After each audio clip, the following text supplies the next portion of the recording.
As you probably know, we're going to have this brief service here that will include the lighting of the tree. Then we invite you to St. Paul Lutheran Church, about 6 blocks down the way, and there will be a little bit more of a service down there, and then the reception following. I hope you can join us for all of that. But right now, on behalf of Partners in Home Care, all of our staff, our volunteers, I want to welcome you to this evening, to the cold darkness of this night. We're here to remember those we have loved, to honor those we have lost. You wouldn't be here tonight if you didn't mourn, if you hadn't known the sometimes dark reality of grief. We're here to remember because we don't want to forget. We dare not allow ourselves to forget those that meant something to us, something special in our lives, who have now died. We're here not just, though, to remember death, but even more, we're here to remember their lives. If we were here to focus only on our loss, there would be no reason to turn on the lights of this tree. In that case, darkness would actually be the most appropriate thing for tonight, the thing that might suit us best. But darkness and death are not why we gather. We're here because of a life or of lives that we remember in these simple lights that we're going to share in. The lights on this tree, I know, aren't going to make things better, except as they mark the reality that someone who was loved has died and that they will not be forgotten. Relationships don't end with death, but they're renewed through our memory and through our love. If we at Partners in Home Care had opportunity to share with you and your loved one in their journey, we thank you for that. If we did not have that opportunity, of course, you are also welcome here. We all share together in remembering those who we love, who lived, who share memories. And tonight we light this tree as a reminder, not only to ourselves, but to our community, of life, of memories, of hope. Let us just take a moment of silence as we remember those.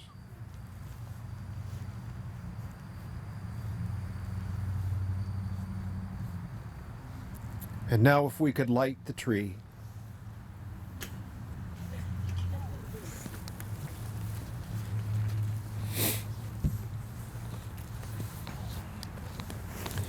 The tree will remain lit every night from now till the first of the year. And so every time anyone passes through here, passes by this tree, it's a reminder of the lives that have touched yours and the lives that have touched ours. We invite you to go to St. Paul Lutheran Church, where again there is a brief ceremony with candle lighting again, and then the reception downstairs following. You feel free to take the candles with you. You can blow them out and take them with you if you would like, and we'll light them again there.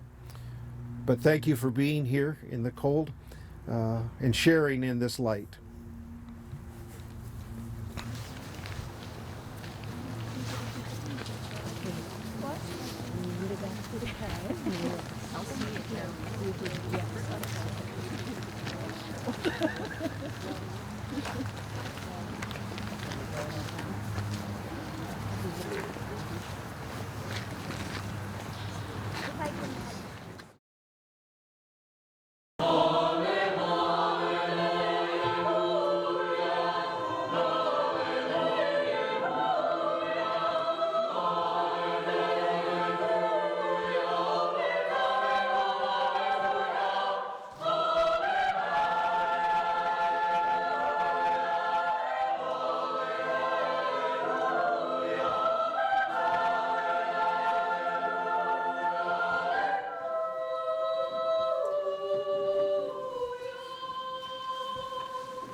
Welcome to the 29th annual Tree of Life ceremony.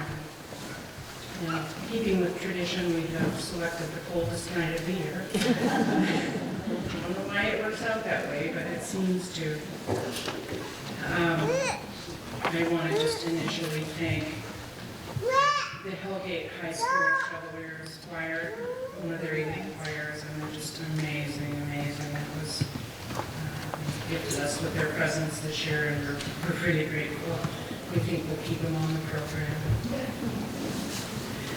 Janice Manier is a harpist who works with us and with our families and patients, and she's also here to provide music for us tonight.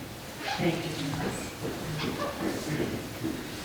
And MCAT, we want to thank them too. They're going to be filming from behind, so your faces will be visible, but they're going to be filming the ceremony tonight. A little bit of housekeeping.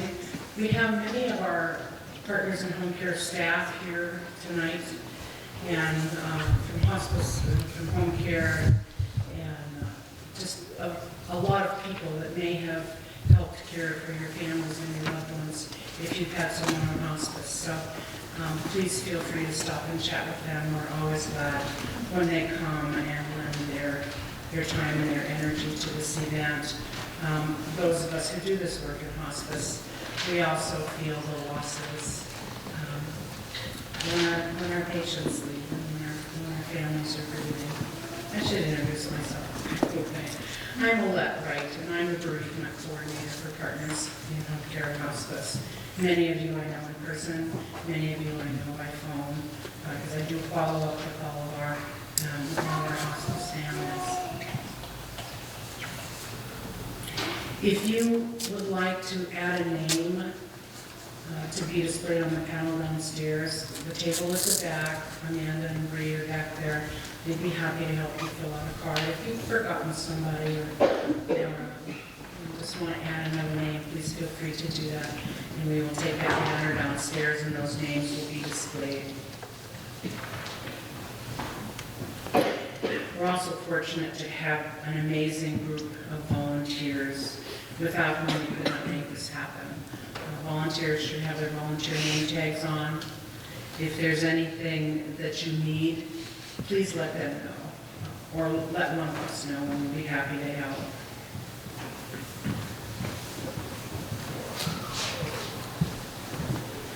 We are grateful you have joined us as we gather to hold loving space for those who have left us, for those we miss and mourn.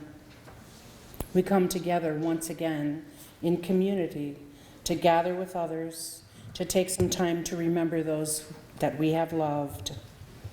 We are drawn to share at least some of our grief, and we want to be able to remember and to share with others our memories and our tears as we walk our journeys. Some of us come with fresh loss. Some of us are remembering those who've been gone for a while. If we do not attend our sorrows, they remain with us, often hidden in darkness and uncomfortable. When we can attend to them, give them the time and grace they need to be acknowledged, they may take their place. They may take their place in our lives' experiences. We do not forget our losses or our loved ones. We remember them. When we come together in community to hold our love and memories, it is another way that we create and maintain space for them in our hearts and lives. The only way through this is through it. You can postpone. You can try to forget. We don't get over our losses. We learn to live around them. We continue to have relationships with those who have died, talking with them, raising our voices to them, asking them the unanswerable questions. I would like to leave you with a poem from Rumi. Many of you know and love Rumi, 14th century Sufi master. And this poem is called Your Grief for What You've Lost. Your grief for what you've lost lifts a mirror up to where you're bravely working. Expecting the worst, you look, and instead, there's a joyful face, one you have been wanting to see. Your hand opens and closes, and opens and closes. If it were always a fist or always stretched open, you'd be paralyzed. Your deepest presence is in every small contracting and expanding, the two as beautifully balanced and coordinated as birds' wings.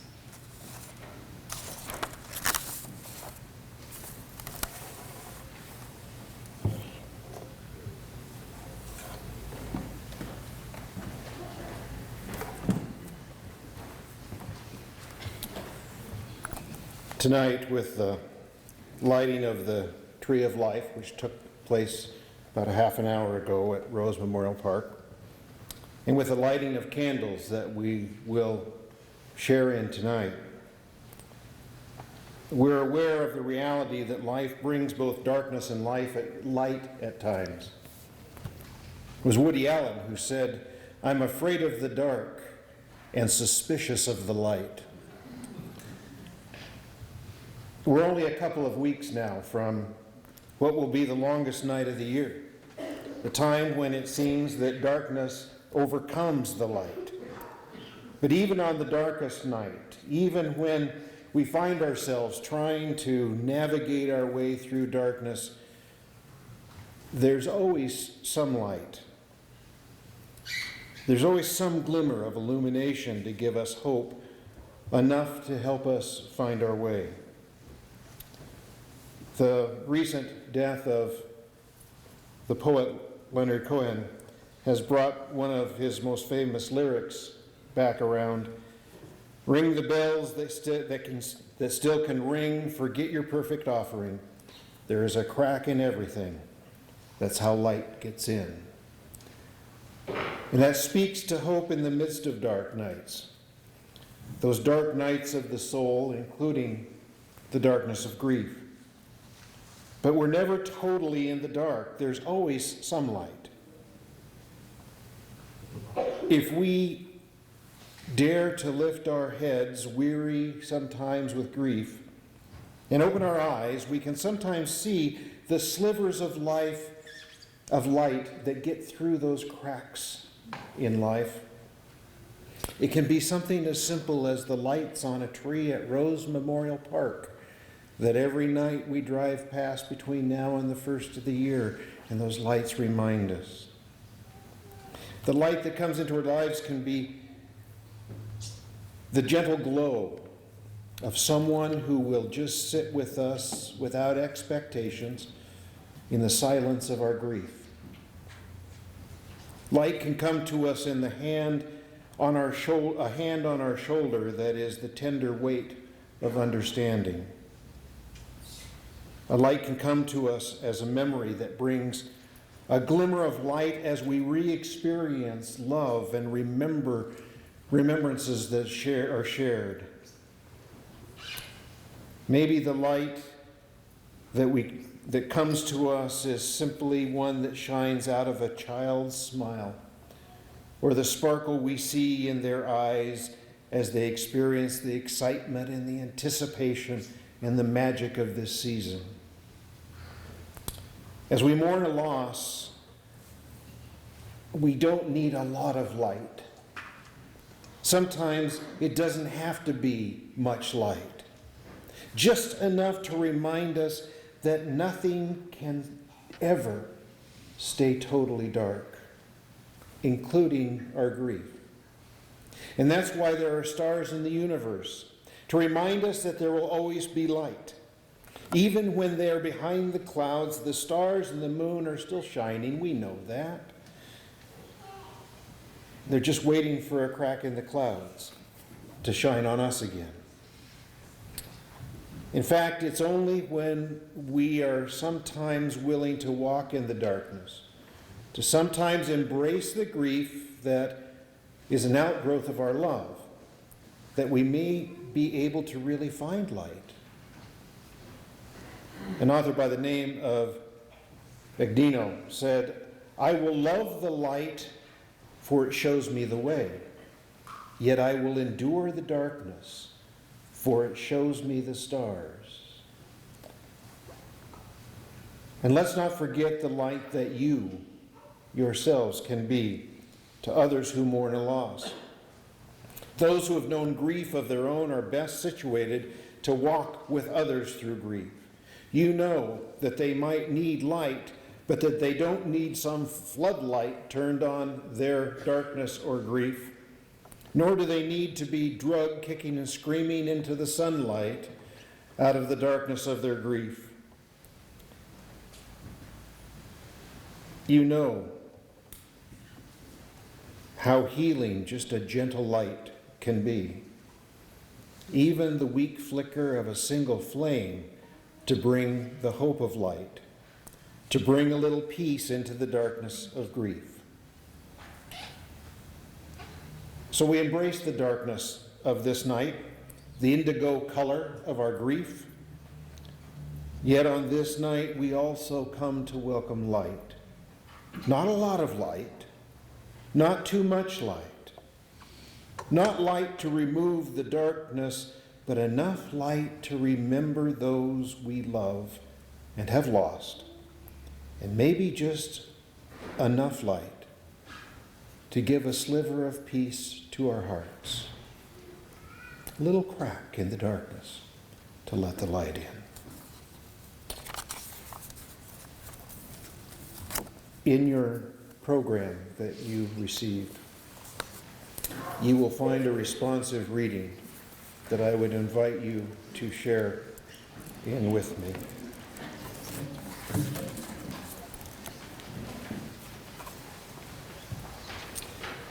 We are here tonight to honor those we have lost and to find light for our darkness.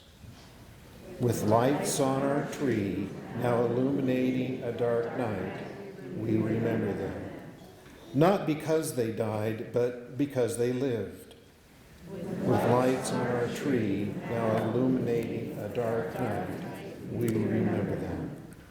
Not only to mourn a death, but to celebrate a life. With candles illuminating this sacred space, we remember them.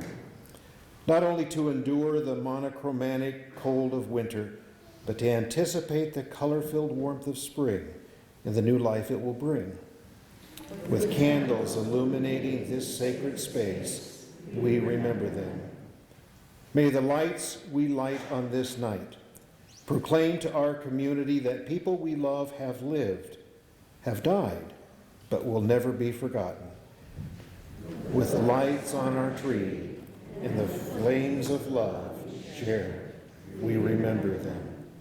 May the lights we light tonight represent our hope. Alette and I are going to move down the aisle and light the candles of those on the aisle and invite you then to carefully share that flame with those beside you. If a child has a candle, that's fine as long as they have an adult with them. If there's an adult that needs a child with you to make sure you're safe, we can arrange that as well.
If you would like to stay in the sanctuary for a while, please feel free to do that.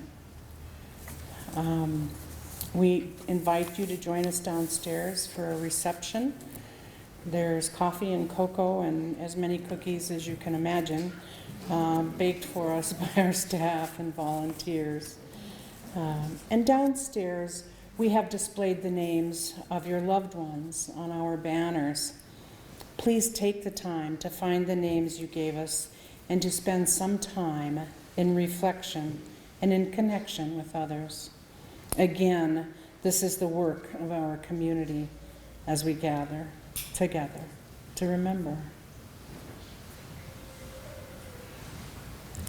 We would like to thank our sponsors, including Providence St. Patrick Hospital, Community Medical Center, the Alice Lee Lund Charitable Trust, Western Montana Clinic, the Hospice Care Foundation, Tamarack Grief Resource Center, Cherry Creek Media, and KPAX, all of whom have supported us with gifts and media and many, many wonderful things. And again, I can't say enough about our amazing volunteers. This is a volunteer-intensive event, as you can imagine, and people pull through for us every year in very, very big ways. I do want to let you know that Chaplain Dixon and I are both bereavement specialists. If there's something going on for you that you're struggling with tonight, please come and find one of us and we can find a corner to talk. We're here to help in whatever way we can. When you're ready, you can go downstairs.